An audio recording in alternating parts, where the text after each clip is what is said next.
Hey everybody, and welcome to Percentile Vice. My name is Emily. I'll be your keeper this evening. I am joined by Steve and John and Hannah. And we are continuing our homebrew Call of Cthulhu campaign called Children of Cthulhu.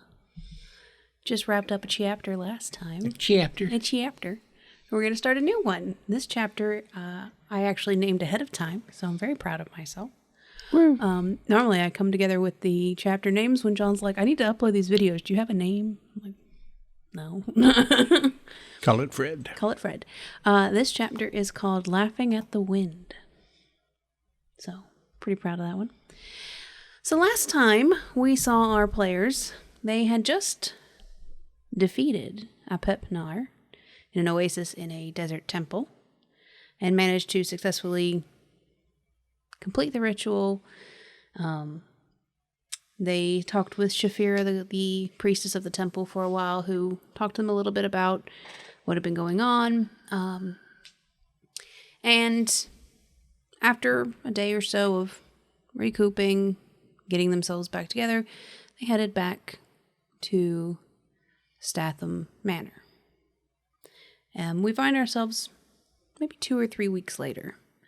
You've all been spending that time, maybe even a month later, give or take. It's been a chunk of change. Not much has been going on at Statham in the last month or so. It's been a lot of time for you guys to recuperate, rest, debrief. A lot of reports to fill out. Statham's very big on documentation, writing out your depositions and all these things that you've done and, those kind of things. So why don't you guys go around the table and tell me a little bit about what your players did during your downtime. So, anybody want to go first, or should I just call on somebody? I'll go first. Okay, you go first. What did Nate do? So, first, Nate is hoping that over several weeks he healed the 3 hit points he was did. down. You guys are completely healed. Yay me. Really stepping into the role of head of security, though he's careful not to say that in the Statham mansion because the real head of security may be around. But when we are out, the 3 of us doing our thing, I'm absolutely considering myself the head of security. Right. So through Statham supplies or taking a jaunt into a local town, I'm picking up a few things. Okay, what you getting? I think I'm going to pick up some night vision goggles. Hell yeah. I think I'm going to pick up that's $600 for the night vision goggles. Listening device. Okay. For $200. A covert digital recorder. Oh, would have come in handy last time. Right. Something I can plant somewhere and get some stuff. And I think a bug sweep kit, because Nafram just sounds like the kind of place that would, like bug places. Nice. So, really leaning into this head of security thing. Intel gathering, monitoring. Yeah, I got you. Very kind of spy, security, sweep kind of thing. I like it. Yeah. I'm also going to pick up another 9mm gun. If I can't find one to match the one I got, I'm going to buy 2 and some cool leg holsters, but careful not to look too much like Kara. Is it Kara or Kara? Kara. Kara. Have I been saying Kara this whole time? No. I make sure that, they don't ride down as low on the thigh as hers do. Right. So it doesn't look like I'm completely ripping her off, but it just looks so cool. Yeah. You know what? Scratch that. That's too derivative. What I'm going to do is I'm going to get one of those holsters that go like in the small of your back. Yeah. And one that's a double small of your back. So you can do like the... That's what I'm going to do. Hell yeah. Okay. So twin 9mm handguns, holster in the back, some night vision goggles, listening devices, digital recorder, a bug sweep kit. I am ready to go. And then I spend a lot of time learning how to use these things. Okay. Probably learned them in a couple of days. And then I start playing with them. Right. Planting a listening device in the room, coming back the next day, seeing what I got. Yeah. Nice. Yeah, you definitely bugged Jonathan, at one point or another, were able to find out what they were planning on serving for dinner. Like, you spent a lot of time bugging the manor in really innocuous ways, but it was probably very fun. So with that practice and skills, is there any skills that you're going to choose to increase? So for our listeners and watchers, I am allowing them to spend this time to improve 1 or 2 skills based off of just downtime, learning things. I don't really care what the book says on how this works. I'm doing it my way, and the book can kiss my ass. So I think it works. I can learn something in 4 weeks. So I think that, we already did the investigator development phase where we improved those skills that we were successful. Failed at succeeding. Yeah, succeeded in failing. Successful when I did it, and then right. So I think that I would like to maybe train up on locksmith. Okay. Yeah. You can definitely do that. So I think when we talked about this out of game last time, we decided that you guys would have... What I decided was either going to be you could roll for it, or did I give you guys a point value you could use? I have no idea. Let's say you guys can have 10 points to put into a skill or multiple skills of your choosing. Does that sound fair? Sounds more than fair. Okay, if you well, catch my drift there. Maybe roll a d10 instead? No. Okay. 10 points. Well, it would need to be a skill we are not already trained Correct. in, right? This would be something you have put extra time like into. locksmith, I have a 1 on. So he's only going up to an 11. So this is a new skill. I couldn't train in mechanical repair where I've already got 38. Right? I'm learning something new. Right. You're learning a new skill.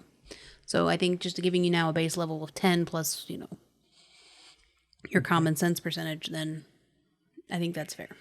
So then I also, with some of my money, must have picked up some lockpick sets and Certainly. several different padlocks and stuff. So on downtime in my room, I'm picking away. Trying to learn.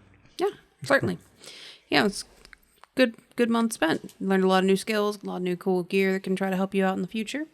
Who wants to go next? I'll go. Okay.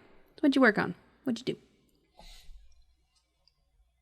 Well, the thing that makes the most sense would be for Bernard to pour through the library. Mm-hmm. But that would include no new skills for me. So instead, what he's done is he's gone online to the University of Phoenix. Okay. And taken a psychoanalysis course. Nice. All right. Yeah. So you're going to put 10 points in psychoanalysis? Sure. I'm fine with it. Look. We are here to play the game and have fun. And, I'm one of those people who gives, level 1 characters like super high powered weapons because it's funny. I don't care if you're overpowered. I just make shit harder. Okay. Did you buy anything in your downtime? Desert Eagle with a suppressor. Desert Eagle with a suppressor. Now, I know what a Desert Eagle is, but can you describe it to me? Because I don't know what kind of boomstick it is. It's an Israeli-made pistol. Okay. It's rather large for a pistol and okay. Got a lot of stopping power. Nice. Anything else that you wanted to buy? No. Okay, cool. Cara, did you buy anything? Did you work on anything? Yeah. While her hand is healing, she can't do a lot of physical things like she wants to. So she's going to pour her time into research her newfound genealogy. Oh yeah. And ancient Egyptian hieroglyphics. That was rough. You tried, but you didn't get there. Hieroglyphics. Okay. Yeah. So you put some points into another language, or are you going to be going into like, I don't know if you have any skills in anthropology or anything like that, but. Surprisingly, my anthropology is a 1. So you could put those 10 points in anthropology if you chose. It's really up to you. Because to me, when you go into genealogy, you're really studying your family's specific anthropological backgrounds. So Yeah. I'll do that. I call that squaresies. Did you buy anything? Although you're already made of money, so. Exactly. I don't think she bought anything. Is there any gear that you specifically don't have listed that you, in retrospect, wish you had? More guns? A cannon? A helicopter? No, I'm good. Okay. All right. So you guys spent 4 weeks learning some new trades, spending some time together. Like I said, a lot of filling out paperwork, talking to Mr. Stantham about what was going on, and really giving them the best rundown. So my question is to you, how honest were you guys? Did you give him the whole rundown? Did you tell him every nitty-gritty detail? Or did you maybe gloss over some bits? Because I imagine Mr. Statham took you in individually to have these conversations, not as a group. So, Nate, were you completely honest? What a tricky question. So let me think back through some of the stuff we did.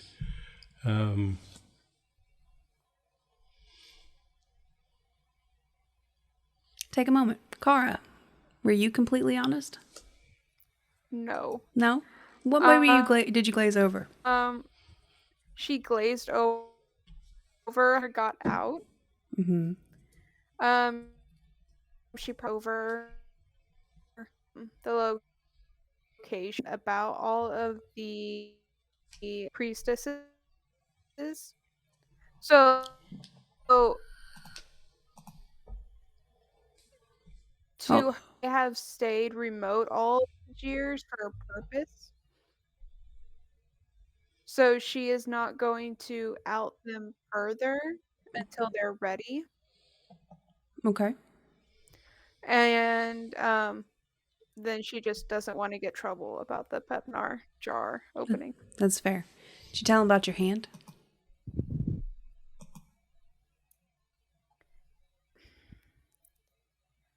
She probably just said she fell or something. Okay. Did not say, oh yeah, I was crushing his heart and he just snapped my finger. No. No, yeah. It was probably we were in the middle of a fight, fell down, that type of thing. Nothing like supernatural. I gotcha. What about you, Bernard? Did you give him the whole honest truth, or did you glaze over some things? I believe he would have given the honest truth, and I believe he would have probably have written it up very academically, very dispassionately. Okay. So you gave him the full thing from your point of view as to what you could testify as fact. Yeah. Okay. So things that were strictly pertaining to Cara or to Nate, things that happened either interpersonally with them or in their minds or, things like that would not have been included because they were not, you could not provide factual evidence to it? Or did you maybe speculate on the other two?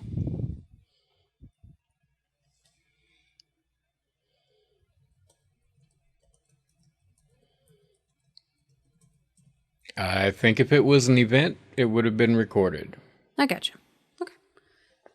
Nate, what'd you figure out? I think I was completely honest. It's important that your after-action reports are thorough, especially when you're the head of security. Okay. So, did you give, statements based on only the things that you yourself experienced, or did you maybe surmise? I probably did do some supposition, but accurately reflected it as so in my report. Okay. I don't know for sure, but I believe It is based on speculations. blah, blah, blah. Okay, I gotcha. Good to know. All right. So, it is a typical Tuesday morning. You guys have just had breakfast. Not really anything going on today. There's no lawyers in, there's no analysts in, there's no one filling out forms. All that's kind of come pretty much to an end. The occasional, hey, I need you to initial this statement, I need you to blah, blah, blah, all this occasionally comes up, but so far it's pretty much died down. And you're all sitting at the breakfast table, eating food that has definitely been adjusted over the past month or so to your tastes. The cooks take notice of what you pick over and what you really scarf down and have tried to adjust. So it's a pretty banger breakfast. When you hear a door slam open, smacking the wall, it's pretty nasty outside. It's one of those early morning thunderstorms, that makes the whole morning kind of go by slower. And you almost feel, because the door that is blown open is just down the hall from the dining room, you almost feel that change in air pressure in the dining room where that door has blown open. And then you start hearing lots of voices and lots of other doors opening, and then that door being shut. You hear a lot of commotion out in the hallway, of a lot of talking, but it's all in very much hushed tones and shuffling about happening just down the hall from you. I'm going to get up and go check it out. Okay. What are the other two doing? I'll go with him. She's going to finish the working on, and then she's going to get up and follow them out. I imagine you take like a piece of French toast with you, like half hanging out your mouth. I just feel like you're that kind of person. All right, so you guys proceed out into the hallway, and what you see is several men in full suits. And it's not unusual in this area to see them in full suits, but these are definitely, Nate, you specifically would acknowledge that these are some form of security. Judging by earpieces, just the general cut of their suit is not like a presentation suit. It's more of to blend in, kind of business casual suit. And they're all kind of bustling about, moving in bags and boxes and large like briefcases and just moving all these things in. And come through the door after several minutes of moving these things around. You see a woman with a slight frame, maybe 5'2", very petite, in a raincoat covering her whole face, come through the door. And about that time, Mr. Statham comes hobbling on his cane up and looks at you. He's like, don't worry about this. Go back to your breakfast. We've got this. And he goes up. Oh, it's so good to see you, darling. And stretches out a hand. You see a delicate hand come out and shake his hand. And he politely escorts her down to his personal study, an area where you only go when you're having one-on-one talks. So I'm going to turn to go back towards the dining room, and then I'm going to stop and turn around. Can I take that raincoat for you, ma'am? You see the head kind of turn towards you. You're not able to see the top portion of the frame, but you can see the bottom, like from the nose down. And from what you can see, she's a very lovely woman. And she kind of tilts her head to you. She's like, that would be much appreciated. And she unzips her raincoat and hands it to you. So as I take it off of her, I'm going to try to place my compact remote listening device like on the collar of her blouse or dress, whatever she's wearing. Okay. So you'll need to make me a sleight of hand roll.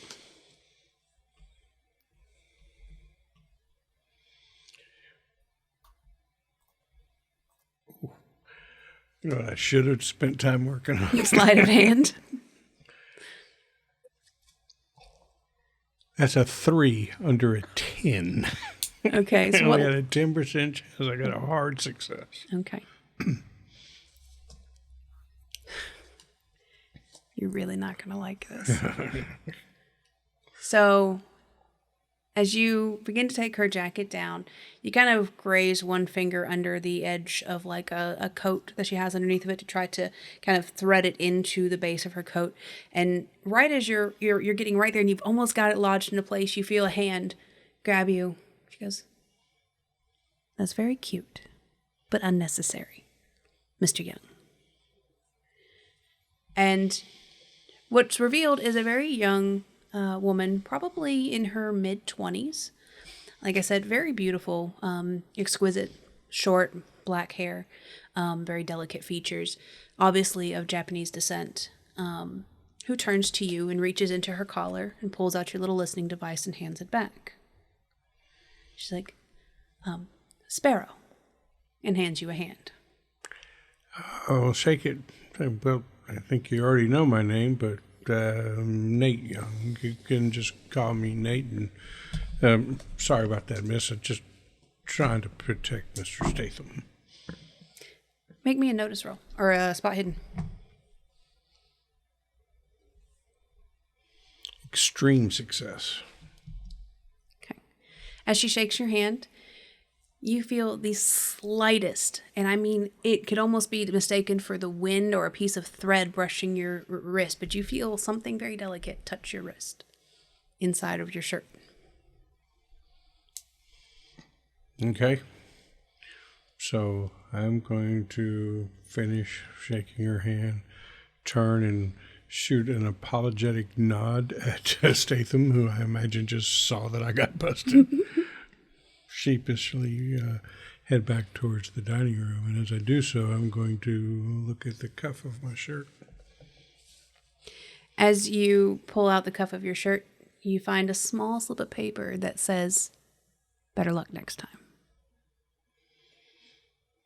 This is going to be a woman I'm going to love to hate, or hate to love, I'm not sure. As you start to turn away, you hear Mr. Statham go, "Oh, Sparrow, enough of your showboating." And they begin to walk again towards his personal study. Now, Kara, you know the name Sparrow. You've never met Sparrow, but you know the name Sparrow. Mm-hmm. Sparrow happens to be the code name of the operative that was working inside Nafram Corp. That's information that you know. Okay. Yep. So, the commotion continues as they continue to move in boxes. They seem to be setting up effectively some sort of command center in one of the leisure rooms that's not used often. It's almost like a receiving room. So you see them bringing in desks from other rooms. You hear a lot of jostling about. It takes quite a while for them to get everything settled. You see what looks like a large black panel van pull off. Seem to have been carrying all this gear.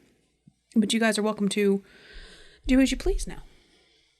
Well, back in the dining room, the next time Jonathan comes through, I'm going to say, geez, man, it looks like they're setting up a command and control center in there.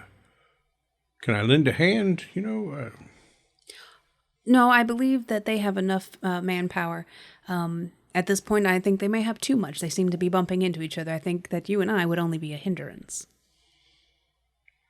So, who's this Sparrow lady? She's quite the sharp one. He begins clearing your plates and things like that. He's like, "Oh, she works for Mr. Stantham. I'm afraid that's all I'm allowed to say." And continues to clear your plates. Very, very jovially. Same Jonathan you always see. He doesn't seem to be hiding anything from you. He's very blatantly tell you, "I am not allowed to tell you." All right, well, I'm just going to I'm going to look over at the professors. Jesus, it's not like we didn't put our lives on the line for Statham and, prove our worth several times over. I guess we still can't be trusted. Yeah, it seems like a need to know kind of thing. It's not just for our protection, but your protection. If you knew who she was, then it would put your lives at risk just as much as hers. Well, see, you're carrying the family line there.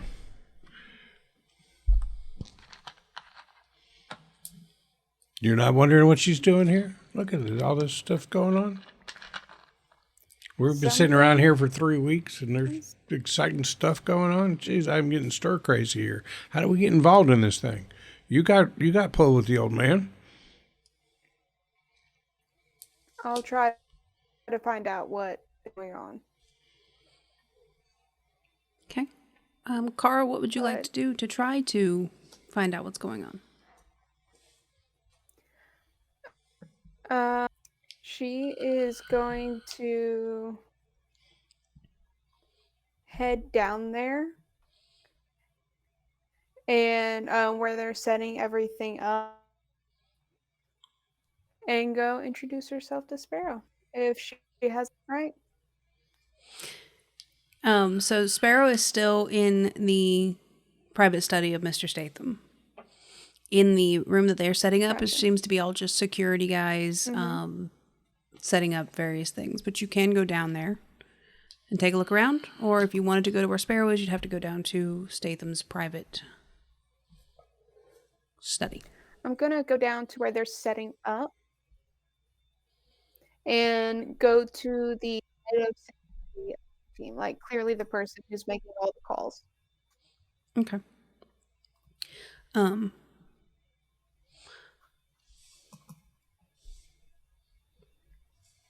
So, as you walk in, you see a bustle of young men setting up computers and a bunch of technology things that have words that I don't know the words for. Like Things and stuff. Things and stuff, all very technical looking. And as you try to enter the room, one of the guards turns around and very politely goes, "Apologies, Miss Statham," and shuts the door. You hear an audible click of a lock. She's going to mutter under her breath, "That was an L," and then she's just going to turn around and walk away. And once she gets far enough, she's then going to try and sneak back to the door. Okay. So, Gar, you're going to try to sneak down. And how are you trying to infiltrate this room? Are you going, like, through the door? Are you going to try to subvert the door in some way?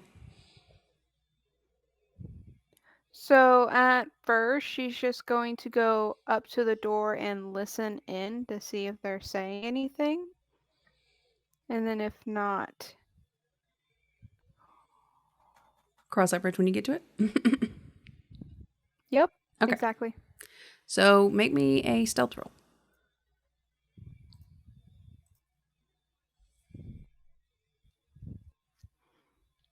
It's a 26 over 20, but I'm going to spend points to get there. Okay. So you approach the door very quietly. You've known this house. You know all the boards to miss to not make the floor creak. And are able to kind of press your ear up against the door and listen. And you do hear some talking. Some of it is too muffled to pick up. But somebody or a pair of somebody's real close to the door is talking about something about, yeah, she got spooked and had to be pulled out. I'm not sure what happened. She's debriefing with Statham now, but all I know is we got the call and we came and extracted her.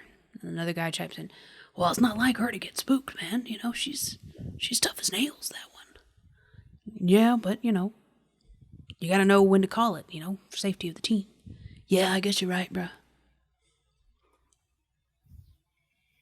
And then you hear a lot of boxes shuffling about like they've gone back to whatever they were assembling. Okay. With that, she's going to walk away and go back to the group. Okay. And before she gets there, halfway, she's going to make a call to Alex. The man in the chair. Guy in the chair. Okay. Computer guy. You get several rings. Do you need time to prepare character? No. You get several rings and nothing. Fuck. And she's going to hang up. And then she's going to call again. Several rings and nothing. Not even his voicemail. Not even I was going to leave a voicemail. Fine. Not even his voicemail. It's almost like on the fourth ring, somebody's hanging up.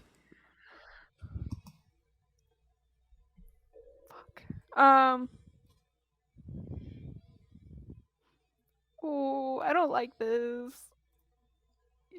Are both of these things just gonna be like chapters because of my mess ups? Because I feel like The Odyssey of Kara's fuck-ups. Excuse me. Yeah, because she opens the jar, and now she sent Alex to go and like try and like get in and like figure out something about why they wanted this jar. Mm-hmm. And I feel like that's what tipped them off. Oh, shit. If only Did he would Alex answer the phone. If only. Yeah. She's gonna go back to the group and try not to look frazzled, but is probably failing. Okay. You can head back into the dining room to your compatriots. You guys have the floor.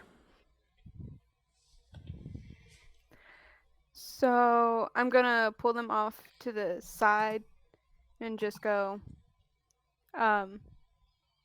hey, something happened out there, and they had to pull her out of her current mission, and now she's debriefing my uncle. That's what's going on. What was her current mission? What was she doing?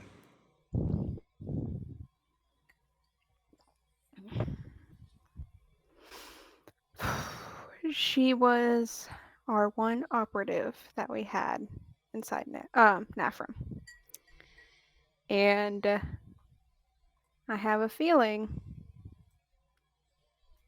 that when I told Alex, the computer guy who makes connections, I have a feeling he might have tipped it off, and now he's not answering. So, yeah. What's going on? But it's fine. It's fine. Just that dog with the room on fire. Well, Is this fine? Maybe Yeah. geez, maybe he's just, like busy right now, or, sitting on the can or something. Like, I never answer phone if I'm sitting on the can. It's just, try shooting him a text.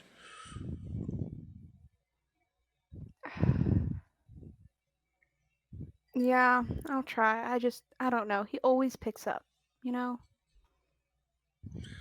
And she's gonna pull out her phone and shoot him, call me, text, and that's it. Okay. I don't know iPhones, but whatever color your text message stays when somebody hasn't read it, that's what it sits on.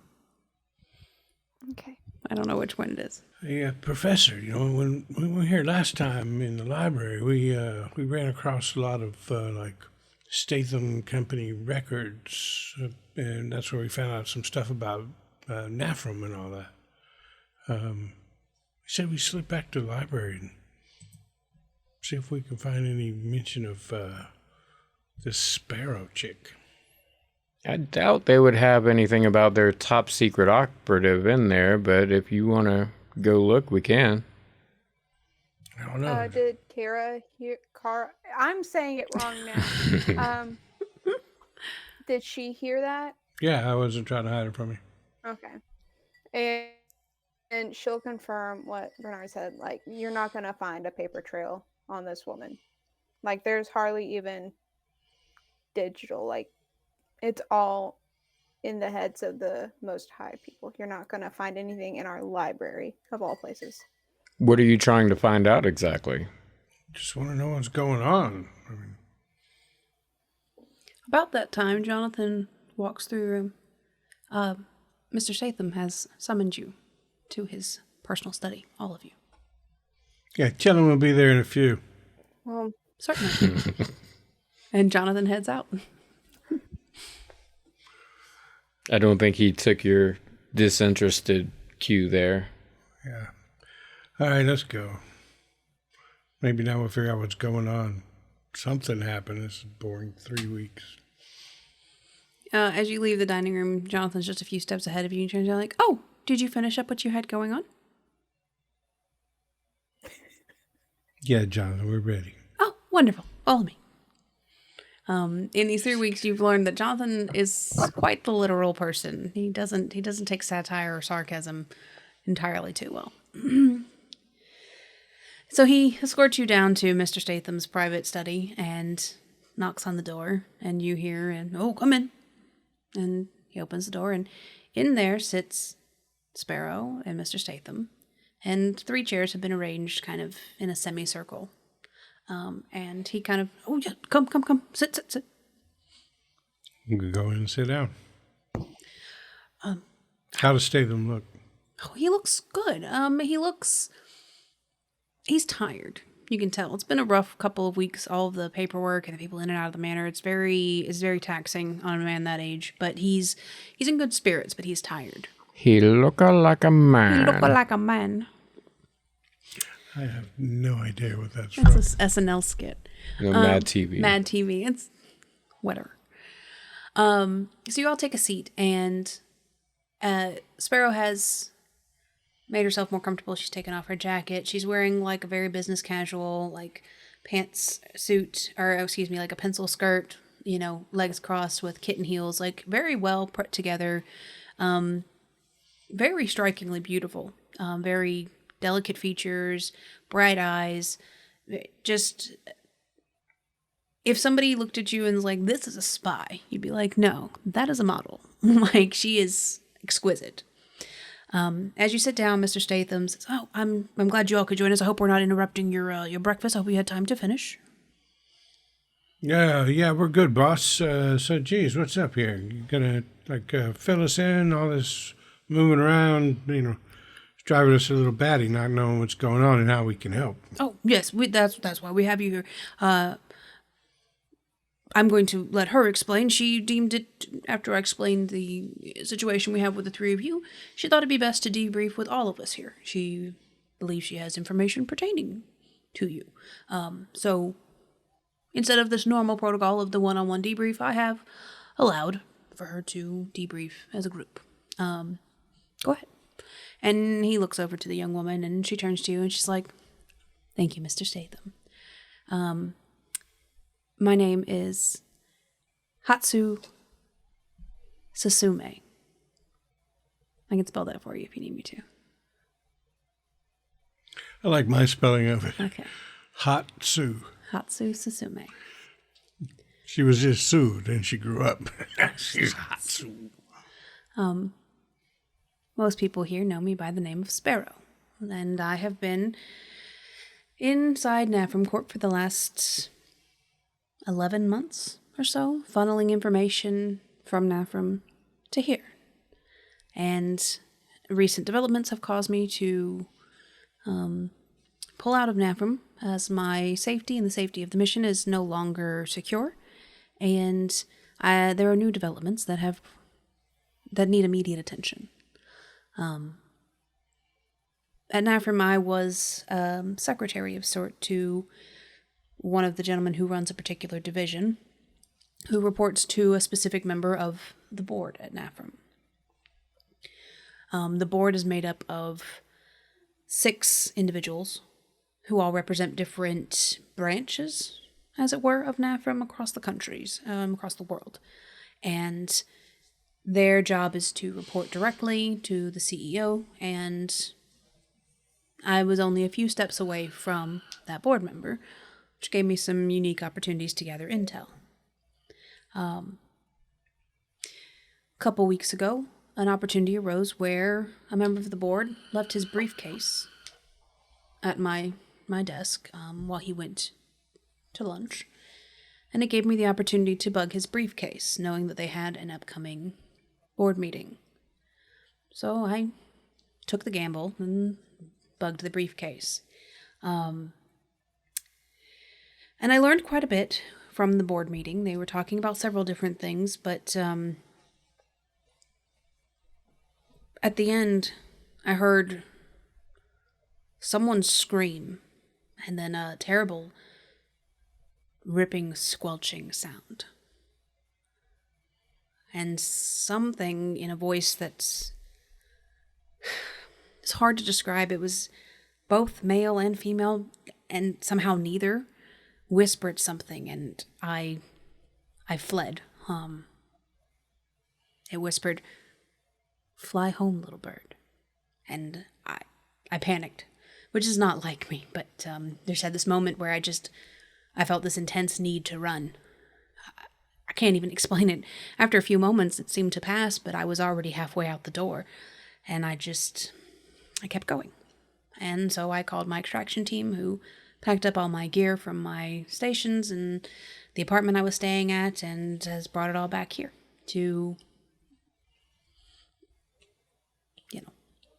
I guess find a new operative to put into Nafram. I think my time there is blown. But I can tell you quite a bit about Nafram and how it works, if you're interested. Oh, we're interested, but this voice, this whispering voice, you were listening in on the board meeting. Yes. So this person thing was in the board meeting?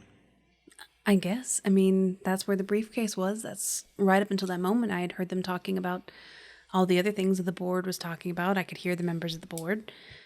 And then there was this voice that Who screamed? I don't know. It was a man's scream. But, I've got a scream. And it's a man's scream. A man's scream at that. I don't know. The moment I heard it, the sound of the ripping and the squelching and something just came over me. I had to run. I had to get as far away as possible. I still have nightmares about it. Fell asleep on the plane here, and it's all I could hear. So run home, little bird. So tell us about Nafram. So Nafram, for the most part, its employees, they work like any other company.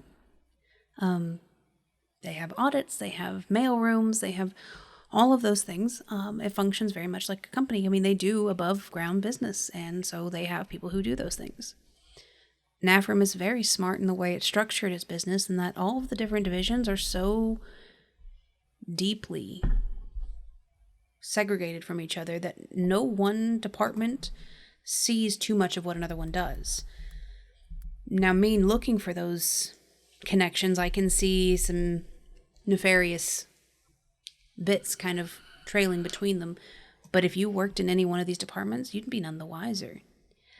They were very, very smart. Whoever's running their organizational method here has done a fantastic job in keeping every bit of information so separated that you can't connect the dots unless you know where all the dots are. For that matter, the few people I ever saw that seemed to maybe catch on to something was amiss, they all got terminated, and strangely, no one ever comes back from HR to clean out their desk. Did you ever meet or hear of a man named Steele? Not exactly. So Steele is a part of the board. Not one of the 6 members that I mentioned, but Steele is always at the meetings. But they never speak. I've never heard anyone address them, aside from the fact that when they, talk amongst themselves, sometimes they'll say, well, as Steele said a moment ago, or things like that. They never directly address them. And I don't know. It sounds like they're not necessarily in the room the way they speak about Steele. The other people, they say, oh, well, here, take a look at this, or here, take a look at this. And with Steele, it seems like they're, talking about if you look at this attachment or, this presentation, it seems like everything, almost like Steele's remoting in to this meeting. I mean, you said that, Steele never talks, but then somebody will say, as Steele said. That doesn't jive with me. I agree. It's always bothered me as well, but I've never heard them speak. So you've listened in on more than one board meeting? I have, but other methods have been not as good. I've tried bugging the boardroom, but halfway through the first few minutes, my device went out. Fried. Massive static shock sound, unlike anything I've ever heard. Nearly blew my eardrums out. I've tried having devices on the outside of the building. Same thing after a few minutes. In fact, it's always about 6 minutes in. Whatever device I have in there goes kaput. But I use a different type of device this time. It's much more close range. Can't pick up everything in the room, but it works differently. And it lasted quite a bit longer, almost to an hour. And it may have lasted longer than that. I really don't know. After what I heard, I don't know what happened to the bug. So there's a chance that bug is still on that briefcase, and if we can just get a receiver close enough to it, we could pick it up again. Certainly. Problem is the receiver is at my desk. How'd you get into NAFRM? Been there for 11 months, so that's a long time undercover, but, how did you weasel your way in? Well, it's not as exciting as you'd hope it'd be. Honestly, they were hiring. I applied, had some stellar references, some faked degrees, any number of false documentation, came well, good references, things like that.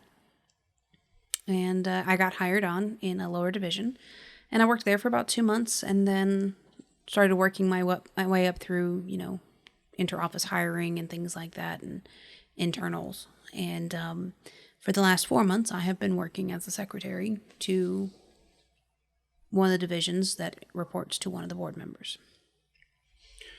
And 11 months seems like a bit of a meteoric rise. Yeah, I mean, they were very impressed by me. I put on quite the show for being tenacious, a little vicious, willing to cut down the people around me to get what I want, and that seemed to be responded to well by the people in charge. So, all right, so Nate is like furiously scribbling in his little notebook, as is Steve. So up until the point that that voice said, "Fly home, little bird," was there ever any indication or concern that, maybe somebody suspected you weren't what you said you were? No, actually, I had about a week No prior. moments of doubt on your part, like, oh my God, that guy knows. No, I stayed just enough detached that I felt pretty confident in my abilities. I've spent my whole life training for these type of things, and I'm quite good. Yeah, no, even in the meeting, they were talking about, before all that happened, very delicate, sensitive information that I'm happy to share with you in a moment. But no, I was even being put up for a promotion. I was doing very well within NAFRM. It's my job to be exactly what people want me to be.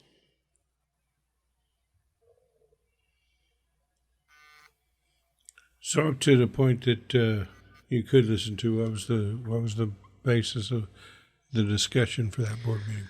Well, they talked a lot about 6 sites around the world. And I've gathered through intel of my own and some, confirmation from listening that each member of the board in their area, the countries they're from, is one of these sites. The board members are from Greece, Greenland, Japan, which I worked under the one from Japan, Mexico, Morocco, and Egypt. And they were talking about how 2 of the sites were no longer feasible. Something had happened to 2 of the sites. Something about the children were no longer there. I don't necessarily. That's the problem with being a spy, is you can't communicate in or out.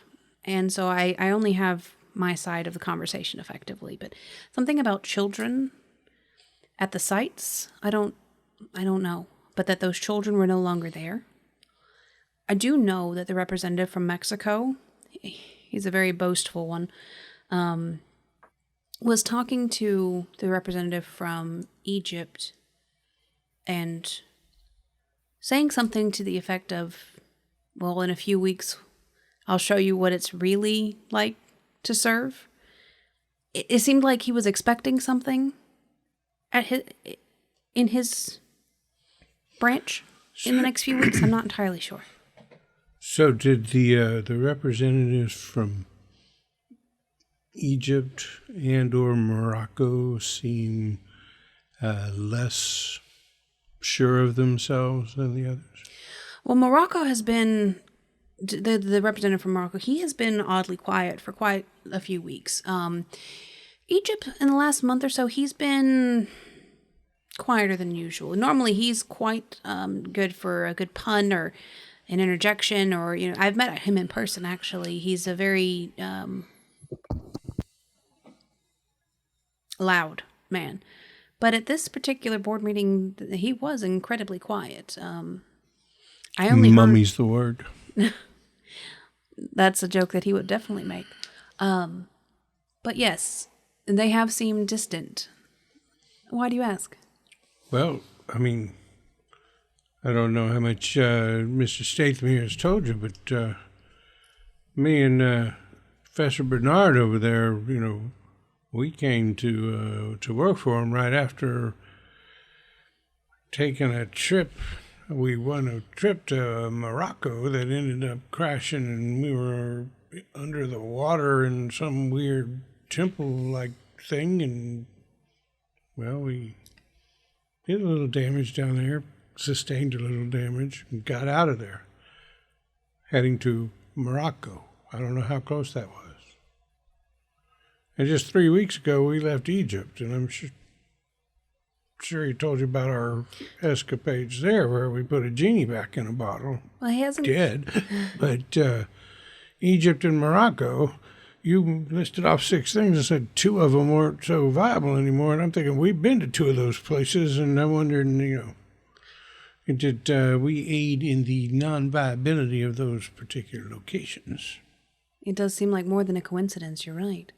No, Mr. Statham hadn't had a chance to. He told me he had recently come into your, to requiring your services because you had intercepted some different things from Nafram, but we hadn't gotten into the specifics just yet.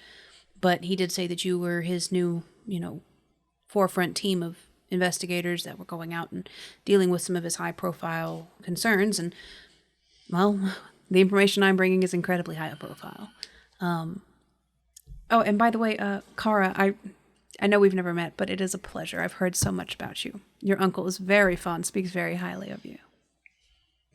Kara was instrumental. I've heard a lot about you, too. Oh, I hope not. I'm not doing my job very well if you have. And Mr. Bernard, is it? I'm sorry, dear. Did I cut you off? No, you're good. Good. Oh, Mr. Bernard, correct? Yes. So I'm sorry, it's a little off topic, but you all seem such a diverse group. What did you do before you came here, Mr. Bernard? What did you do? I was a professor teaching archaeology. Oh, that is simply delightful. You and Kara must get along famously. Yeah, that's why when you said quite a diverse group, I'm like, really? Oh, well, I just meant you look quite diverse. There's a lot of age gaps. That's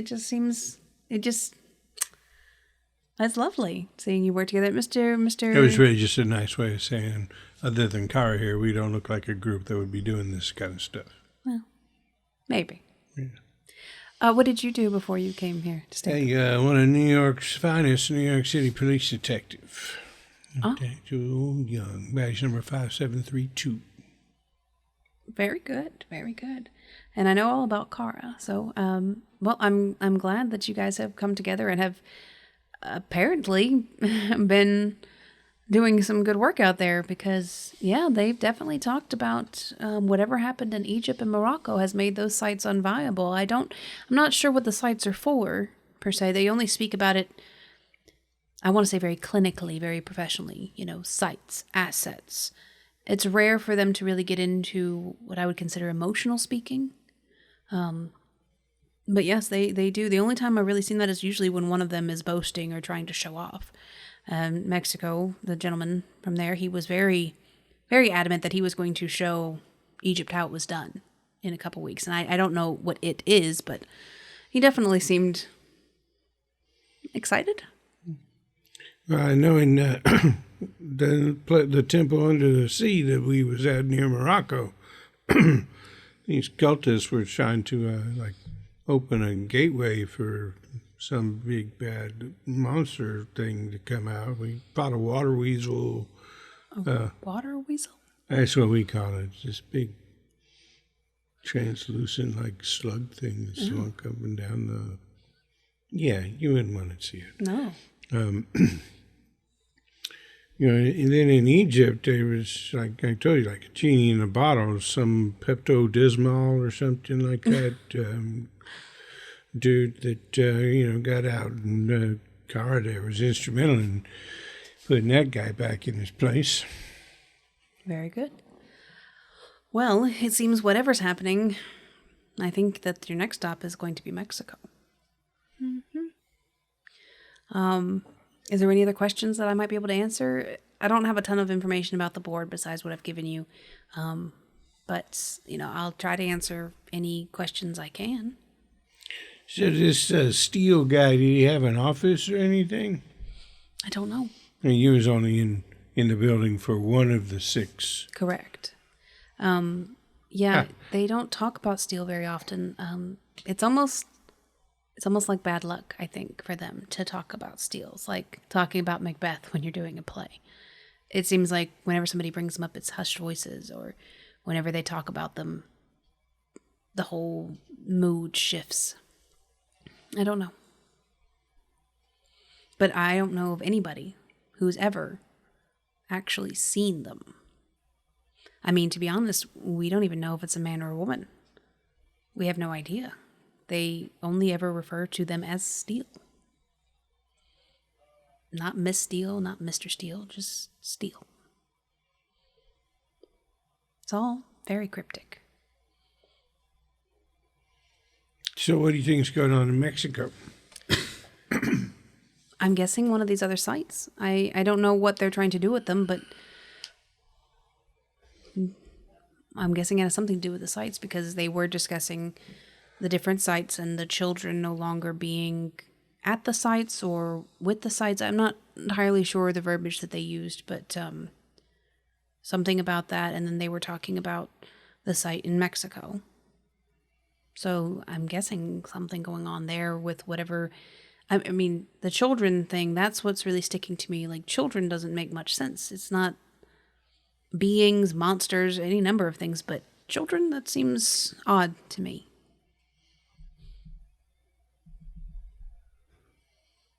Yeah. Hello, Professor, wasn't there something about, after the Morocco thing we found, about some god-like weird thing they was worshiping who had weird abominations they called their children? And Cathalpa. Yeah.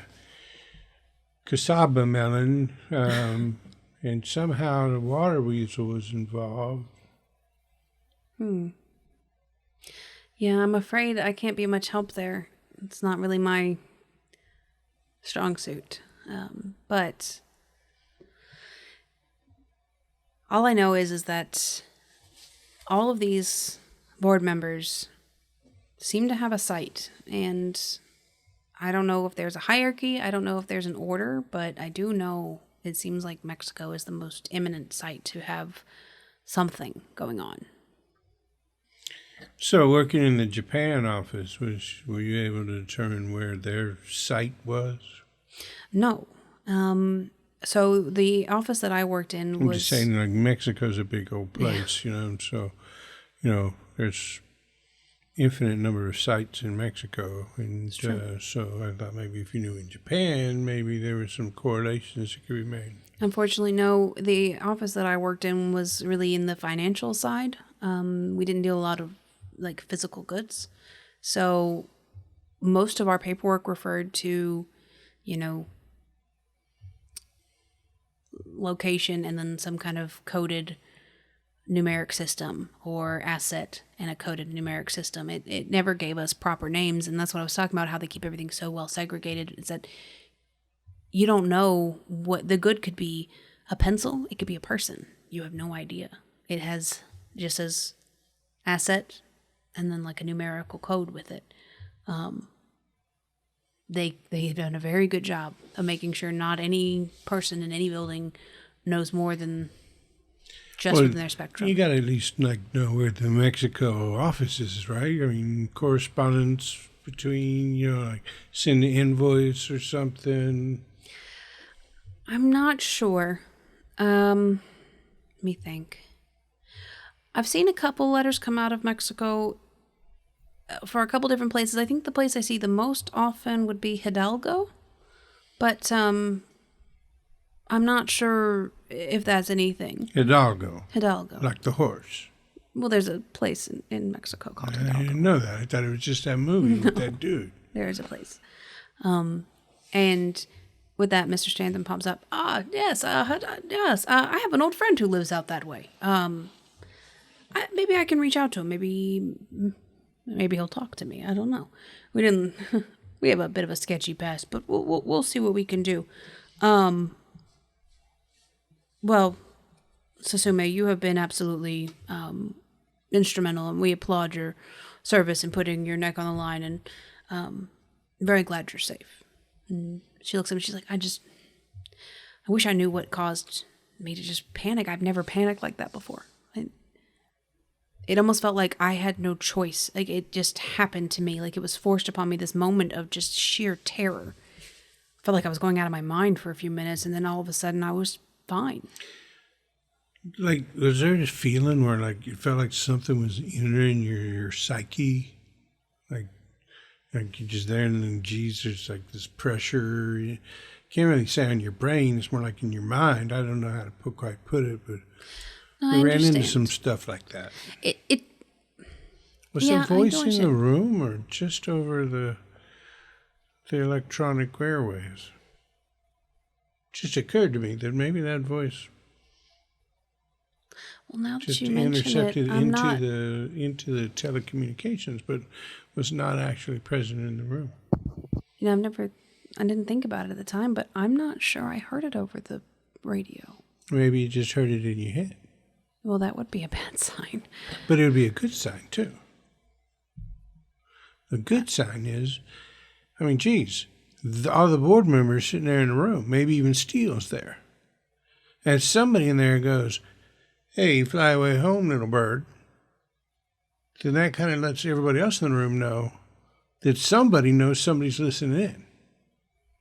On the contrary, But if that was in your head, then those folks don't even know about the bug.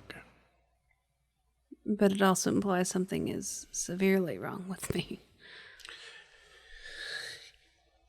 Well, I'm not seeing a whole lot wrong with you, but like I said, we've run into stuff where it seemed like things were trying to get into our heads, so I wouldn't worry too much about it. Well, I'll try.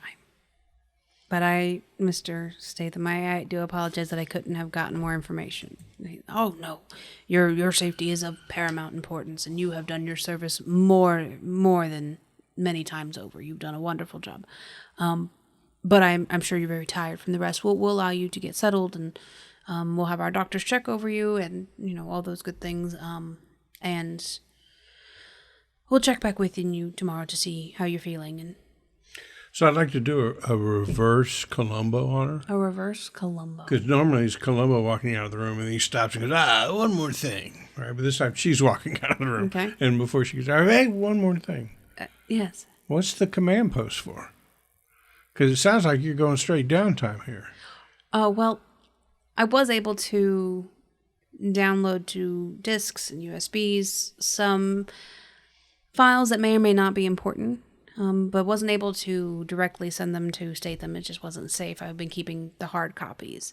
So all of my information that I was keeping in my apartment has been brought here so that it can be downloaded, transcribed, copied, added to the thing, and analyzed. But clerical documents, notes, names, anything I could get my hands on that I could get out of the building, and I got it out the building. So it's 11 months of... Well, those guys in there didn't look much like analysts, so who's going to go through all this stuff and try? Oh, no, they don't go through it. Their job is to make sure nobody goes in there and tampers with the equipment and set it up and just kind of maintain it. And then eventually they'll clear out, and there'll only be a couple that'll stay in there with the stuff until the analysts can come in and kind of decode everything, and I'll oversee that with them. But yeah, no, they were just in charge of making sure it was all brought in safely and securely. Gotcha. Well, get yourself some rest there, Miss Sparrow. Please, Sasume will do. It's fine.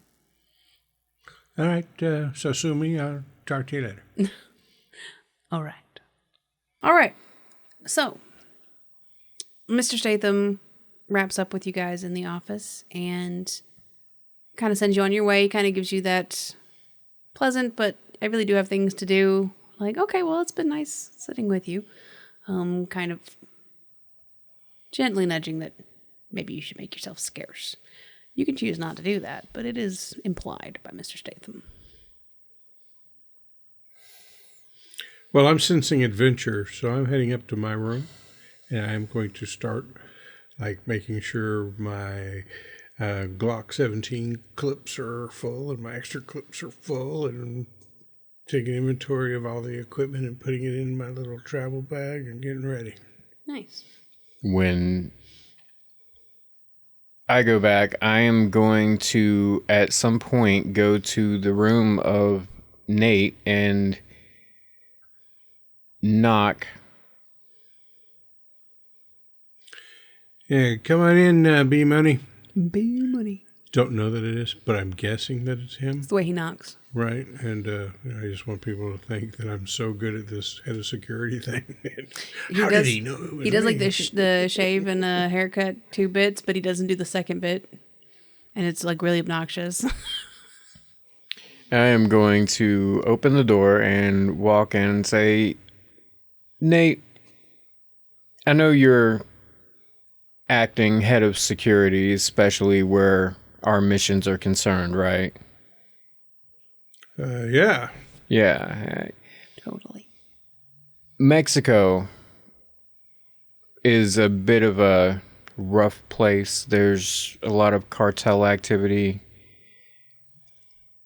I gather that our friend Kara is very well equipped with her skills of defense, but she's also a little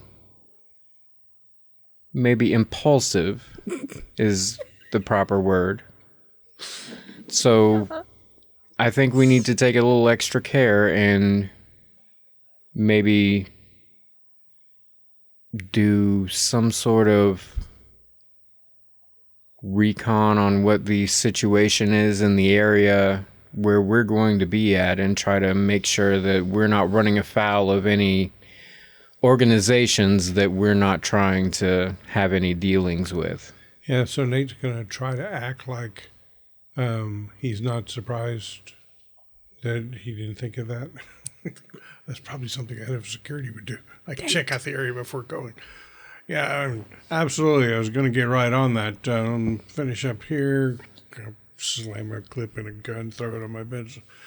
And go down to the library, maybe hit the computers in there and try to, look at current events, that kind of thing. There's probably cartel activity. I'm just saying shit now.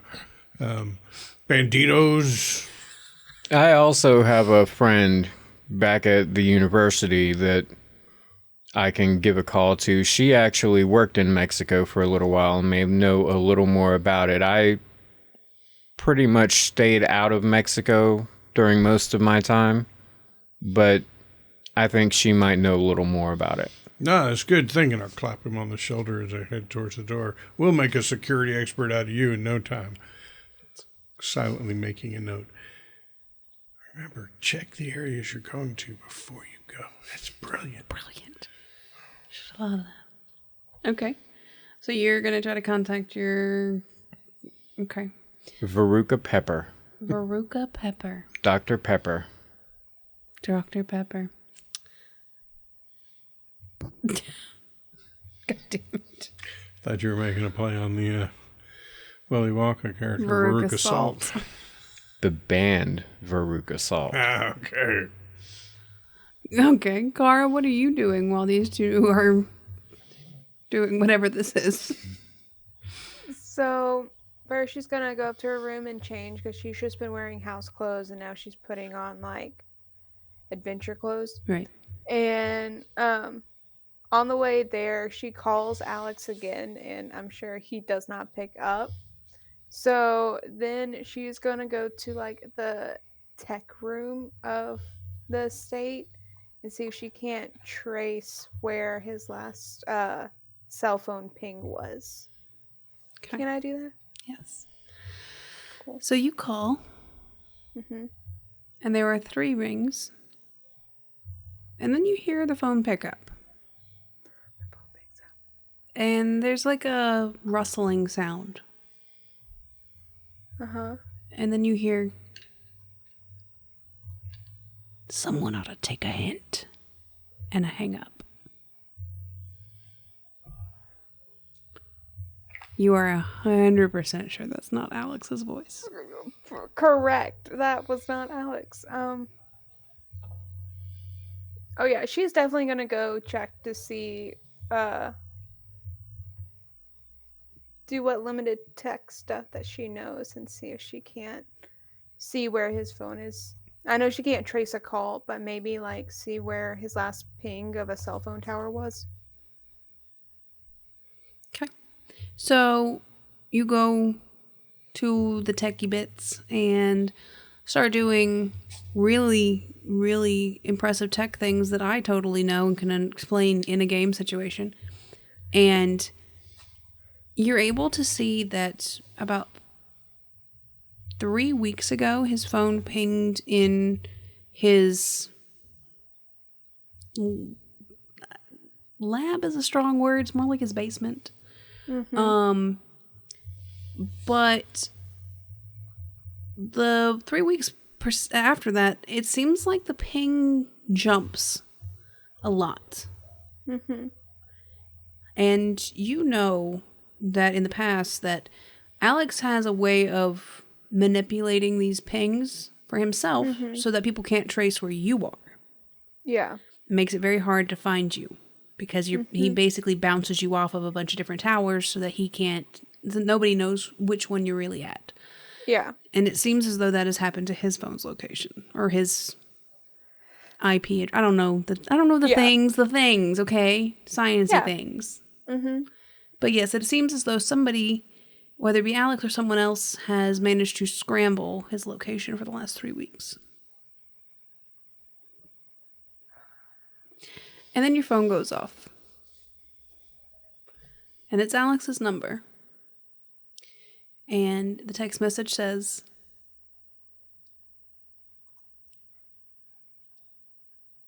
if you want your friend to see the light of day, I suggest you back off, in all caps.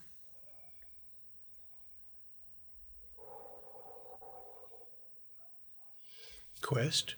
Side quest.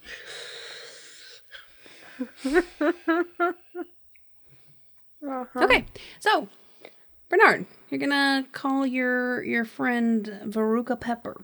Yes. What kind of information were you wanting to get from Veruca? Just a little background on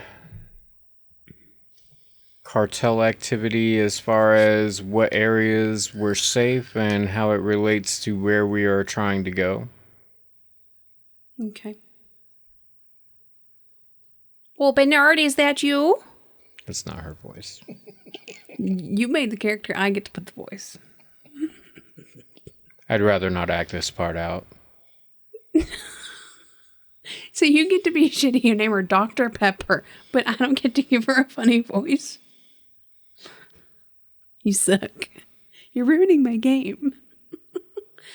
All right, so she tells you that there is some cartel activity in the area. She names off a couple. As of right now, the last few months, activity has been low. She hasn't seen too much in the way of news or, advisory alerts for anything like that. She does know that you should not head, specifically when you're talking about Hidalgo, that Hidalgo has not had much in the way of major news. She's not really sure why you'd want to go there, but aside from petty crime, not much going on. But some places south of Hidalgo have had a lot of major crime in the past, and she would advise you not to go much further south if you can help it. But Hidalgo has not had much in the way that she knows of to be concerned about, but definitely don't try to, solve the drug epidemic. Don't get your hands in it if you can help it. Okay. Yeah. Take all my fun. All right. So, Mr. Statham lets you guys know that he will be able to send you to Mexico City next week. He isn't able to pull together the resources to get you out there any sooner just because of some, inter-country restrictions and just moving funds and personnel around and just, doing things like that. But that he will get you in touch with a friend of his who should be able to help you in Hidalgo. Hold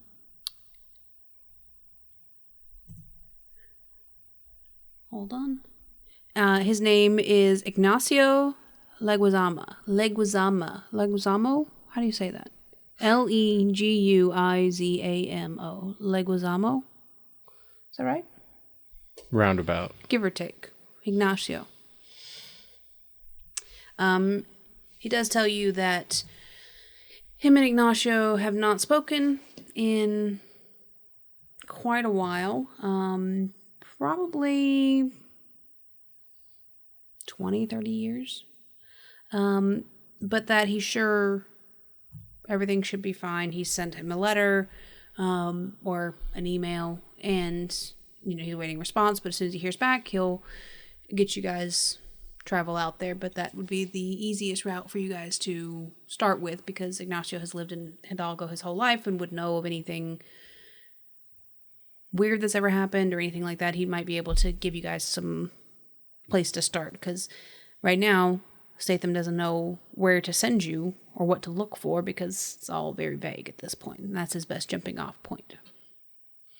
So you guys have about a week where you can pre-plan, get any gear you think you might need, talk to Sparrow, research.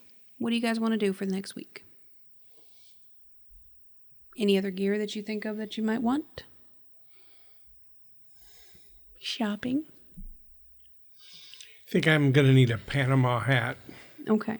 Yeah, I think we should all... Well, Car probably not so much, but I'm going to have to revisit my wardrobe and make sure I have proper attire for... Should we come up with a cover? Maybe. Well, what are we doing in there? Are we like an archaeologist and his assistant? What part of Mexico is this? Is this a rainforesty area or a desert? Deserty. Okay. I think. Let me check. You guys continue. I'm going to check because I didn't do my research because I'm a bad keeper. Actually, being an archaeologist or whatever might not be the best, because then why aren't we at a dig somewhere? Why are we in these corporate settings? Perhaps we are partners in a brewing company that is doing on location, looking for new sources of the plant that they make tequila out of. And that would explain why business-wise we're looking into more corporate things, possibly, and not just... Maybe you're looking for a good place to set up a, Mexico-based manufacturing, because it's cheaper. Yeah. I think the plant was the agave. Yeah. I forgot the word. I just now remembered it and wanted to let the world know. I remember. It's agave. Agave. So it looks like Hidalgo has a mix. There are some tropical areas, but there are some more deserty type areas. No, I like that. Corporate folks scoping out supply chain, possible location for a factory. Sure, Americans come down there and do that all the time. Yeah. I wonder how Kara's American accent is. It's weirdly good. Spot on. Yep.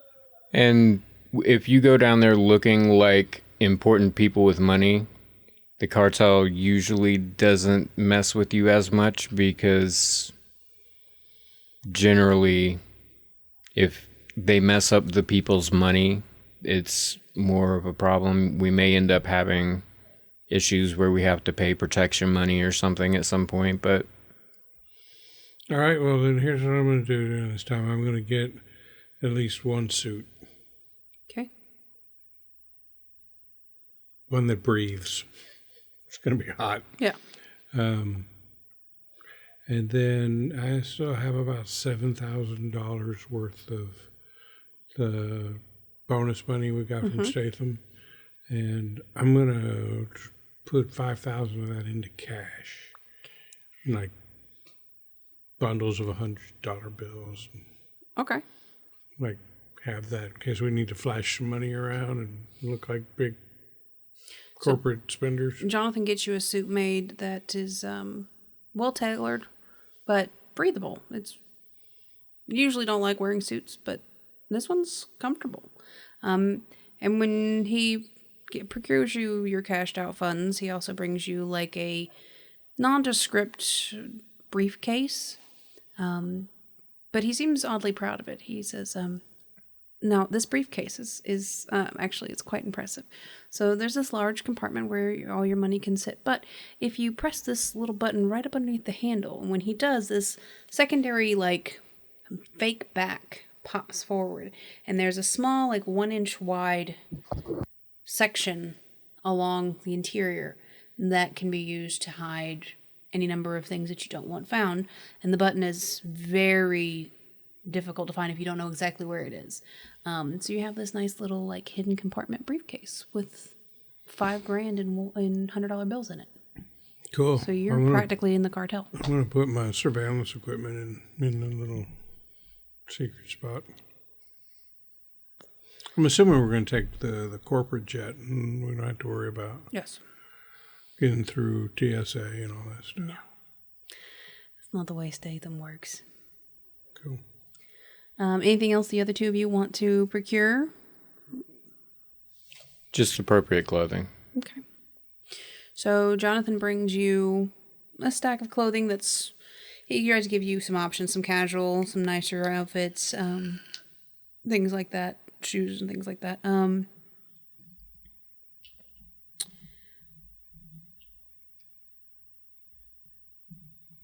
He also gives you a very nice, I wouldn't call it an adventurer's kit, but it has a lot of different things in it that he thinks you may need. It's got like flares and those stakes that you like put in rocks to be able to climb on, some things like that. But it's all tucked away so precisely that it takes up very little space. And it's just kind of this rugged wilderness kit type thing that he provides to all three of you. Kara, is there anything other than clothing that you would like? No, I feel like she already has a lot of stuff, so I think we're good. Okay. All right. Anything you guys want to research? Anybody you want to talk to?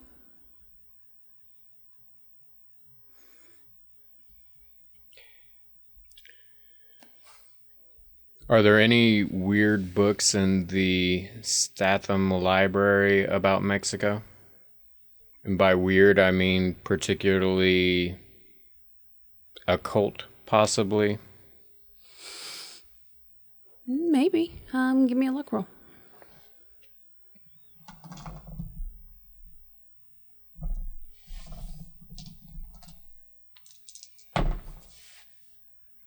It's a 3. A 3. Nice. Now tell me how I failed it. No, you succeeded. There is a book. It's written in Spanish. No, I'm kidding. That's not a problem for me. It's written in... No. No, there is a book about ancient Aztec and Mayan folklore.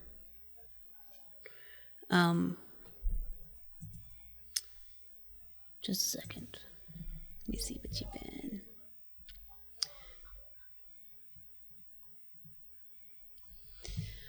So it talks about several different locations in Mexico that are, either sacred or of note. And some of these you've heard of, but some of them are new to you. And you can decide whether or not you've heard of this one. But just north of Hidalgo, there is a monument called the Tula, T-U-L-A, that is particularly interesting. It is a step pyramid from the Aztec era. Let's see here.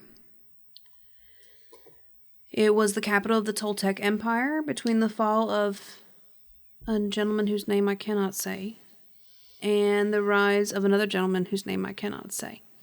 The site is located in the city of Tula de Allende in the Tula Valley, which is now called the Pyramid of Quetzalcoatl. Quetzalcoatl? Yes, that's the one. It's topped with 4 4-meter high basalt columns carved in the shape of Toltec warriors.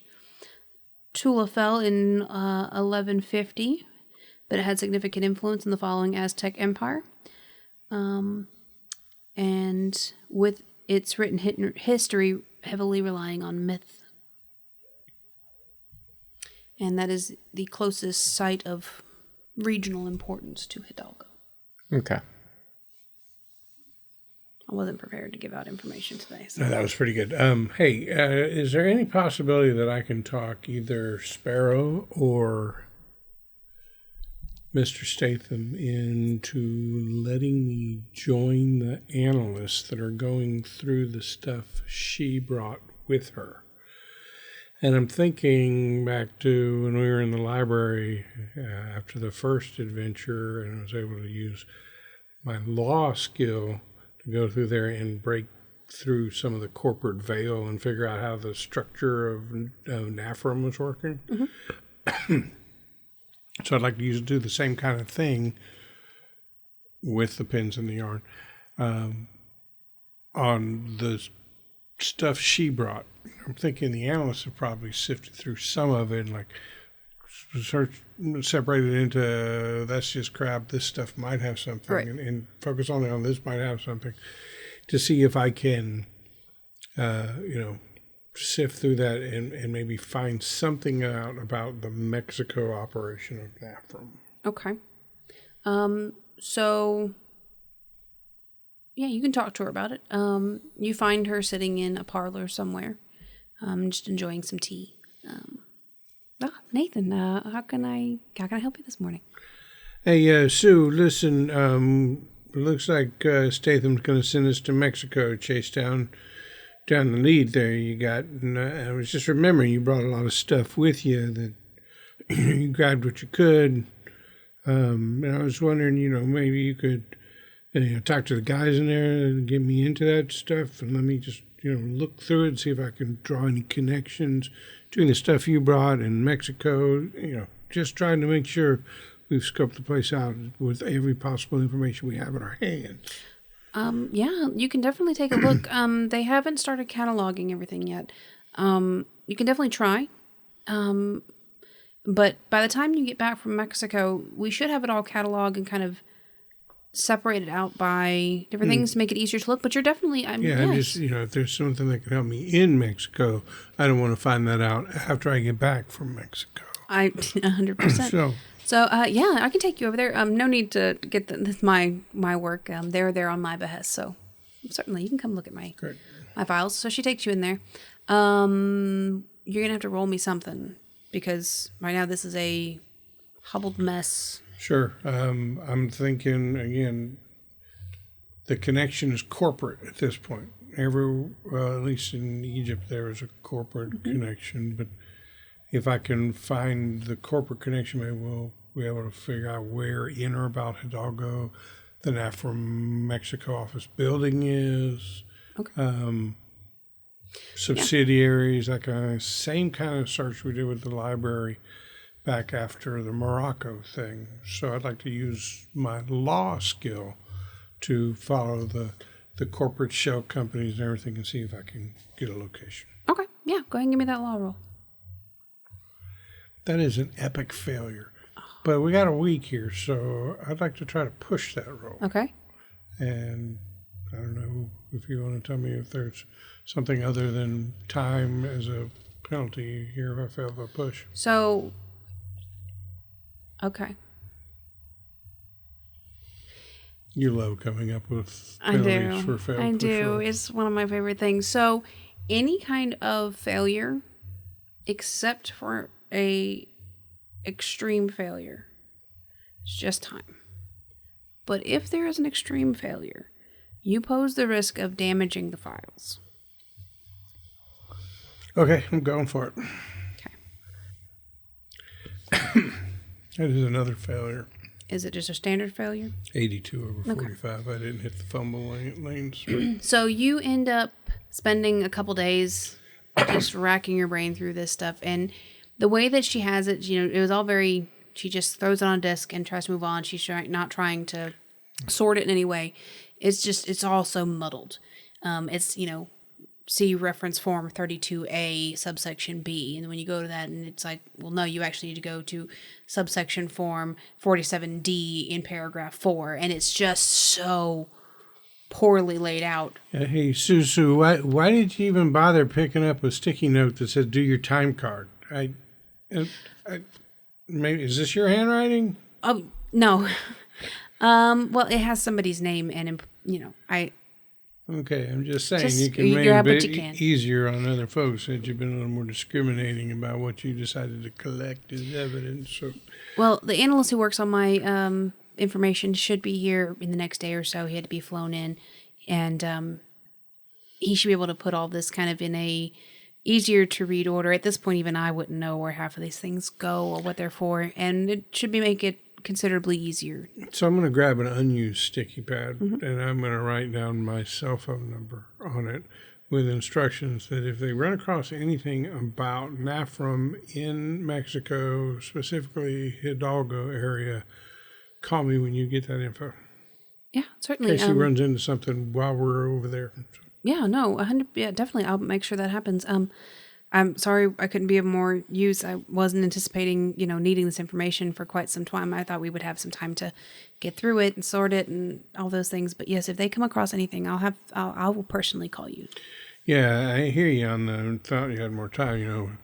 Statham, for a man who walks so slow, he likes to move fast, doesn't he? He's learned from experience that you can't dawdle with NAFRM. They strike fast, and it's hard to keep up with them if you're not willing to move at a moment's notice, which is why he keeps so many assets free and in the clear, because he needs to be able to move people as quickly as possible.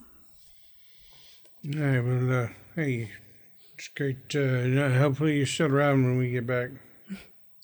Well, yeah, I'll be here. No plans on going anywhere else. I've got to lay low for a while, let things clear a bit. But yeah, I'll be here when you get back. So, Yep. That was the last thing I wanted to do during the week. okay. So we'll end our session on the night before we're flying out to Hidalgo. And you all get a nice night's sleep. Except for Kara. Mm-hmm. Kara, make me a power roll. Oh. Poof, you're a power roll. Poof, you're a power roll. Here I was thinking I was just losing sleep over my friend Alex being missing, but nope, I feel like it's going to be the thing in my hand. Success, 47 under 55. You have a night full of just gut-wrenching dreams. you keep waking from sleep, tossing and turning. In the morning when you wake up, your bed is like destroyed. Your sheets are all pulled off, they're knocked off. Nightstand's like half disheveled. You can tell you've really not slept well, but you can't recall any of the dreams. But you feel like shit. Tired. Awesome. Exhausted. And that's where we're going to end it tonight, guys. Can I ask one question? Yeah. When we got back, so we spent a couple more weeks here. When we got back from Egypt, was Evan around? How's he doing? Evan is not around. Evan has been moved to a psychiatric facility off-site. But they did give you the address and the phone number. You were able to visit him at one point or another. He does seem better, but the doctors aren't sure he'll ever be 100% back to his old self. Something very critical has broken in Evan, and they're just not sure. He's going through a lot of different therapies and counseling and things like that. They're trying some medications.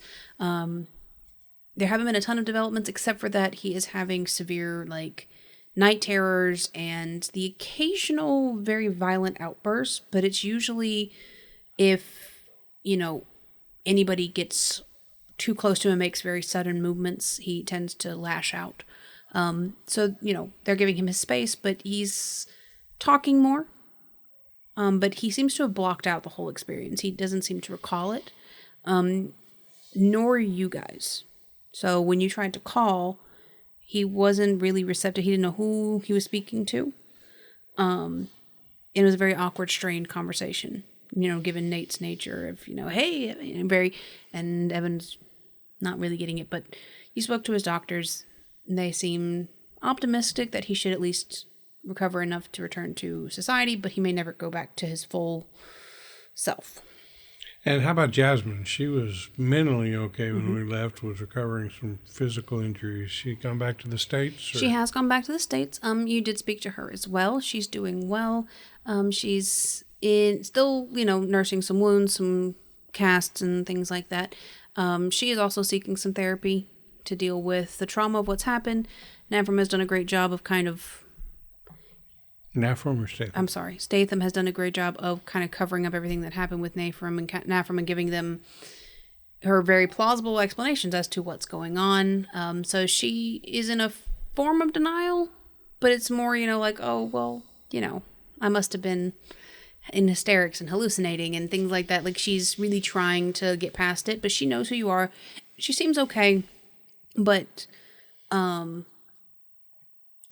Mr. Statham does tell you that they do have people on stateside that are checking in on her periodically, making sure she's okay, paid for all her medical bills, some time off from work, all those things. They're taking very good care of her. All right, so the last thing I'm going to do the night before we leave then is I'm going to shoot a text to Jasmine. Hope everything's going well. About to take a trip, probably out of cell range. Going to be off the grid for a little while, but just want to make sure you're doing good. That's it. Hit send. Yeah. She sends you a text message back. Yeah, I'm doing great. I'm actually having a great evening at home. She sends you a picture of her on her front porch. She's drinking tea and it's raining. She looks happy though. I mean, reserved, but happy. Make me a notice roll.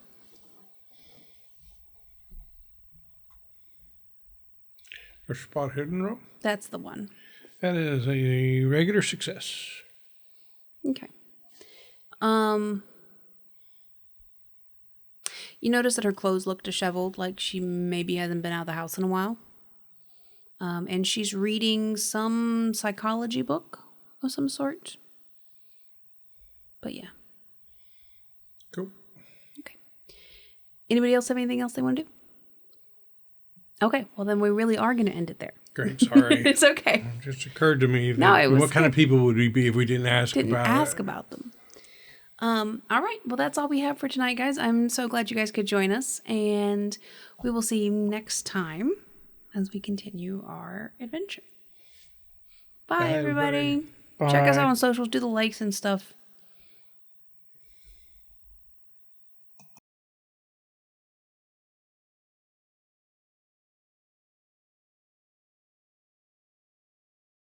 I'm kind of surprised when he asked about Evan. You weren't like, oh, you've been eating him in the bangers and mash.